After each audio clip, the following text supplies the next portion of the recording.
Assalamualaikum warahmatullahi wabarakatuh. Perkenalkan, nama saya Iqbal Muhammad Akbar dengan NIM 22 10 10 527 kelas 04 SMJK 001, prodinya manajemen S1 semester 4. Kali ini saya akan menyimpulkan soal dari nomor 1 sampai 4 seputar materi koperasi dan UMKM.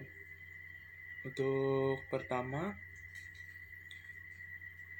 ruang lingkup koperasi dan UMKM, bahwa koperasi adalah sebuah badan usaha yang dimiliki dan dioperasikan oleh anggota-anggotanya. Tujuan utama koperasi adalah meningkatkan kesejahteraan anggota melalui kegiatan ekonomi yang dilakukan secara bersama-sama.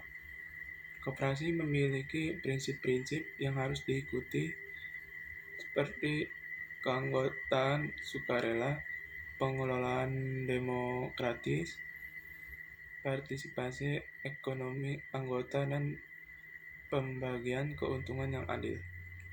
Sementara itu, UKM atau usaha kecil dan menengah adalah usaha yang memiliki skala kecil atau menengah dalam hal jumlah karyawan, omset, atau aset.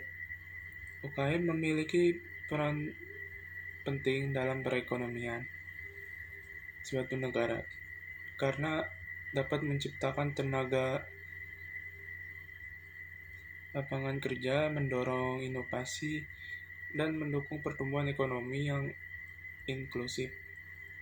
UKM juga memiliki tantangan tersendiri, seperti akses terbatas terhadap modal, teknologi, dan pasar. Secara keseluruhan, pemahaman tentang ruang lingkup koperasi dan UKM itu menunjukkan betapa pentingnya sektor ini dalam mendukung perekonomian dan kesejahteraan masyarakat. Untuk yang kedua, itu perkembangan koperasi dan sejarah koperasi. Ada konsep aliran koperasi. Aliran koperasi dalam suatu negara dapat berbeda dengan aliran koperasi di negara lain. Adapun faktor utamanya, perbedaan aliran koperasi antar negara tersebut terjadi karena perbedaan ideologi yang dianut oleh suatu negara. Berikut aliran koperasi ada 3 macam. Yang pertama, aliran koperasi yardstick. Koperasi pada aliran yardstick ini melaksanakan kegiatan secara mandiri tanpa intervensi dari pihak luar seperti pemerintah. Dengan demikianlah perkembangan koperasi tergantung pada anggota koperasi itu sendiri. Adapun negara yang menganut aliran koperasi yardstick ini seperti Swedia, Belanda, Amerika, dan Prancis. Yang kedua, ada aliran koperasi sosialis. Kapitalis yang berlaku dalam perekonomian menjadi salah satu pencetus dasar koperasi sosialis ini. Aliran ini berpandang bahwa dengan adanya koperasi, maka untuk mewujudkan kesejahteraan dalam suatu negara akan menjadi mudah, sehingga penganut aliran ini meyakini bahwa keberadaan koperasi dapat membawa dampak positif untuk kesejahteraan. Negara-negara yang menganut aliran sosialis dalam menjalankan koperasinya diantaranya itu ada negara Rusia dan negara Eropa bagian timur. Yang ketiga, ada aliran persemakmuran. Aliran persemakmuran ini dikenal dengan sebutan Commonwealth. Pokok pikiran pada aliran pemakmuran ini adalah koperasi merupakan organisasi yang mampu membuat perekonomian masyarakat mengalami peningkatan baik secara kualitas maupun kuantitas.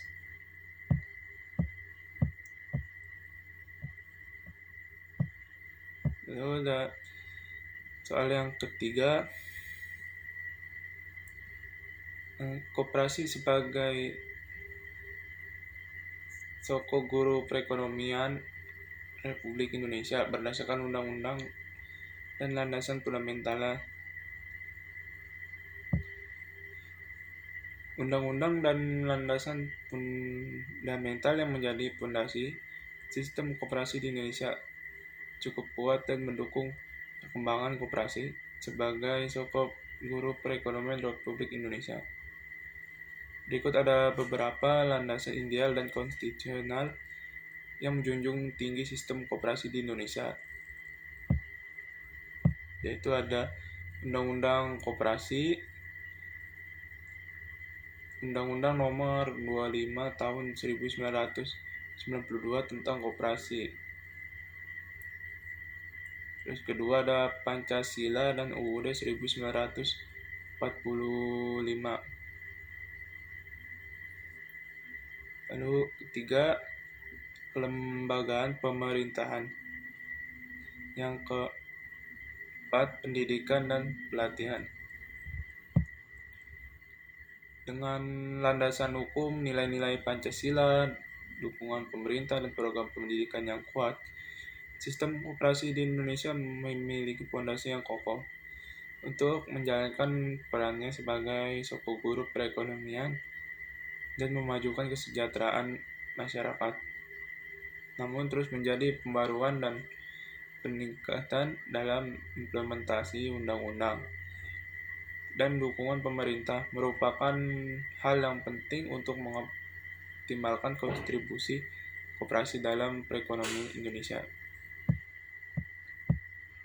Selanjutnya soal yang keempat, yaitu ada 3 bentuk konsep berdirinya koperasi, yaitu ada konsep ekonomi, konsep sosial, dan konsep gabungan. Yang pertama, konsep ekonomi. Konsep ini menekankan pada aspek ekonomi dan keuntungan finansial. Koperasi yang berdasarkan konsep ekonomi didirikan dengan tujuan untuk meningkatkan pendapatan dan kesejahteraan anggota melalui kegiatan ekonomi yang dilakukan secara mandiri. Fokus utamanya adalah menciptakan nilai ekonomi dan keuntungan bagi anggota. Untuk yang kedua ada konsep sosial. Konsep ini menekankan pada aspek sosial dan keadilan sosial.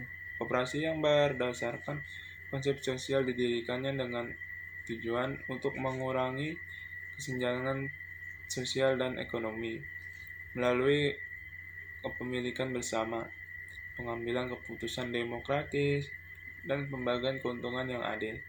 Fokus utamanya adalah meningkatkan kesejahteraan kolektif dan mempromosikan solidaritas di antara anggota. Dan yang ketiga ada konsep gabungan.